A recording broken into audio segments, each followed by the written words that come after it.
Tu i shetitën malen kodër, tu i prek lullet gjithë me dorë, veç një kopsht ma të bukrin shkodër, ty të gjeta lule borë. Me këto vargje të këngës që çdo shqiptar i di, dhe çdo shkodran i mban në zemër, dua ta hap këtë mbrëmje të sofrës së Shkodrës, një takim që na rikthen te rrënjët, te krenaria dhe te themeli i shpirtit ton qytetar e kombëtar.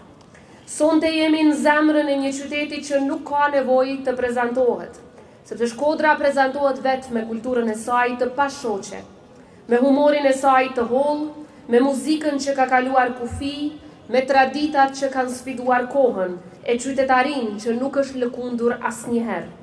Ky është qyteti i Marubit që me aparatin e tij dha historisë shqiptare sytë e parë, me të cilët ajo po ha veten. Qyteti i Migjenit që tronditi ndërgjegjen e kombit me fjalën e tij të gdhendur, i Prenk Jakovës, i Qesk Zadejës, i Marie Shllakut, i natyrisht i Mehmet Gradicës, i Bikëndojës, i Kol Idromenos, Ernest Koliqit dhe shumë shkrimtarëve, piktorëve dhe mendimtarëve.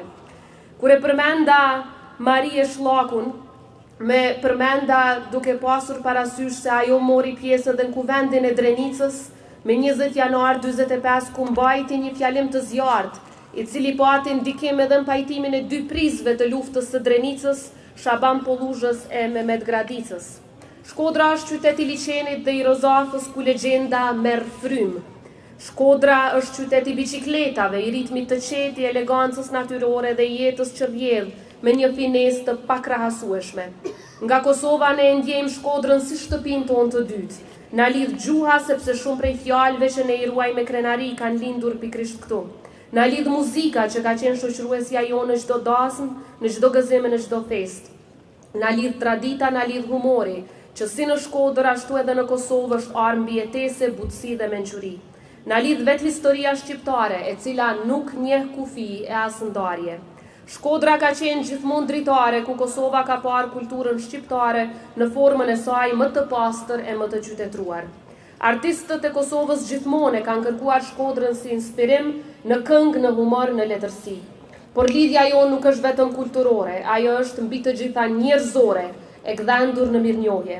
Pranverën e vitit 99 kur shqiptarët e Kosovës u detyruan me dhunë që të largohen nga shtëpitë e tyre, nga regjimi gjenocidal i Serbisë, ishte Shkodra dhe çdo qytet e fshatit Shqipërisë që hapi dyert, hapi zemrat dhe hapi sofrat shqiptare.